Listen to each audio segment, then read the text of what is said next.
আসসালামু আলাইকুম, hello viewers. MS word টিউটোরিয়ালে অর্থাৎ 6তম ষষ্ঠ টিউটোরিয়ালে স্বাগত। আমরা আজকে দেখব কিভাবে format font colour in MS Word এটা কিভাবে কালার করে। সো সেটা এখানে স্টেপগুলো যদি লেখা আছে, select the text you want to modify, আমরা যেটা চাই সেটা লিখতে হবে, সেটা সিলেক্ট করতে হবে। তারপরে হোম ট্যাবে যেতে হবে। হোম ট্যাবে যাওয়ার পর এখানে আমাদের এগুলো ড্রপ ডাউন অ্যাডগুলো আছে, ফন্ট কালারটা আছে, অ্যাপারটা হাজির হবে।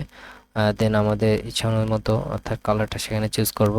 সো আমরা চলুন প্র্যাকটিক্যালি দেখি। সেখানে ধরুন আমাদের এই ফন্টটা, এরপর এখানে আছে ফন্ট কালার এটা। সো আমরা এখানে আগে সিলেক্ট করতে হবে। সিলেক্ট করার পর আমি ফন্ট কালারে এসে আমি এখানে কালার করতে পারি। আমার অলরেডি বাই ডিফল্ট হিসেবে অলটাইম ব্ল্যাক থাকে। সো আমি যদি চাই এটা গ্রিন দিতে, হ্যাঁ গ্রিন আসবে।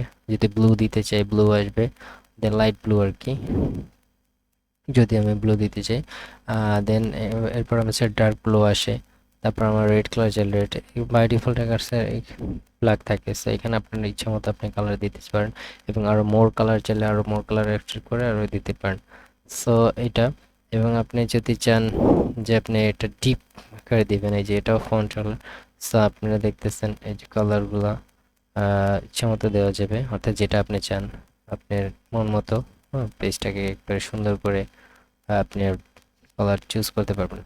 ওকে, তো এটা হচ্ছে আমাদের ফন্ট কালার আর ফরম্যাট ফন্ট কালারের যে ওয়ে সেটা। এখানে আপনারা দেখতেছেন যে সো আমরা দেখব এবার how to change text case in MS Word, অর্থাৎ টেক্সট কেসটা কিভাবে চেঞ্জ করে সেটা আমরা দেখব বেসিক্যালি। সো হোম ট্যাবে দেখতেছেন, হোম ট্যাবে ক্লিক করতে হবে। হোম ট্যাবে যাওয়ার পর আমাদের ফন্ট সাইজে এখানে এই যে এখানে এটা আছে হোম ট্যাবে সেন্টেন্স কেজেস স্কিমিং। চলুন আমরা দেখি এটা। এই যে আমাদের এটা হোম কেজে আসার পরে আমাদের এই যে ফন্ট আছে, ফন্টে আসার পরে আমরা এখানে বিভিন্ন যে ফন্ট, অর্থাৎ আমাদের যে চেঞ্জিং যে স্পেস সিস্টেমটা, এই যে এখানে ক্যাপিটালে স্মল এই দুইটা একসাথে আছে, সেটা আপনারা চলে যাবেন। এই যে এটা আসার পরে sentence case, lower case, upper case, এখানে আপনাদের সবগুলা যেগুলো আছে লোয়ার কেস, আপার কেস, অর্থাৎ কোনো ওয়ার্ডটা, কোনো সেন্টেন্সের কোনো ওয়ার্ডটা যদি আপনি চান বড় করতে বা ছোট করতে, সো সেখান থেকে আপনি পারবেন লোয়ার কেস। চাইলে সব ছোট হতে হয়ে যাবে। আপনি যদি চান সবগুলো আপার কেস হবে, তাহলে সবগুলো বড় হাতের হয়ে যাবে। এই যেগুলা ক্যাপিটালাইজ ইচ ওয়ার্ড, অর্থাৎ প্রত্যেকটা ওয়ার্ডের ক্ষেত্রে প্রথমটা বড় হাতের হবে, এরকম চাইলে ক্যাপিটালাইজ হবে। সো এইভাবে করে আপনি চাইলে ওয়ার্ডকে চেঞ্জ করে নিতে পারেন। ওকে, সো এটা গেলো আমাদের চেঞ্জ অর্থাৎ চেঞ্জ টেক্সট কেজ, সেই প্রসেসটা দেখলাম। আচ্ছা, এরপর আসি আমরা এই text case alignment in MS Word, অর্থাৎ এমএস এর মধ্যে অ্যালাইনমেন্টটা কীভাবে, অ্যালাইনমেন্টের বিষয়গুলো কি।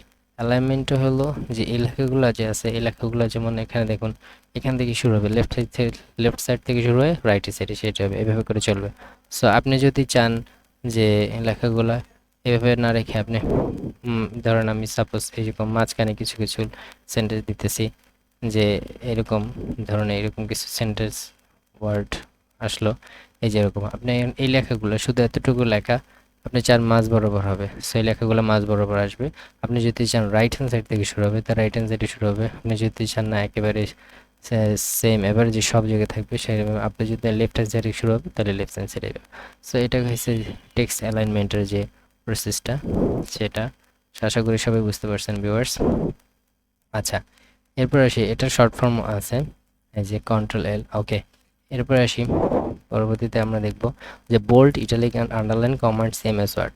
আচ্ছা, তো এমএস ওয়ার্ডে আমরা কিভাবে লেখাটাকে বোল্ড করতে পারি, যেমন আমি যদি এই লেখাটাকে বোল্ড করতে চাই, হ্যাঁ, তাহলে আমরা এই যে ক্যাপিটাল বি দেখতেছেন, এটা ক্লিক করলেই হয়ে যাবে, এটা বোল্ড হয়ে যাবে।